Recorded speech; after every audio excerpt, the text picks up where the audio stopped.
Fuullee koo riqichi kee nama hedduu gane nan beeka. Adda taataa inni fakkaan kee sin jaaladha tana shakkee. Fuullee koo riqichi kee nama hedduu gane nan beeka.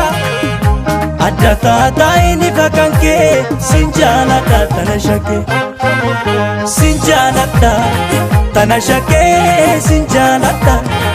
Tana shakkee maaloo sin jaaladha. Tana shakkee sin jaaladha. Tana shakkee.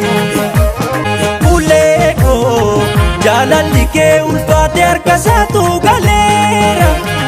Jidee rakkootti na firoomse kootu keessa na baase. Fuullee koo jaalalli kee ulfaate harka isaatu galeera. Jidee rakkootti na firoomse kootu keessa na baase.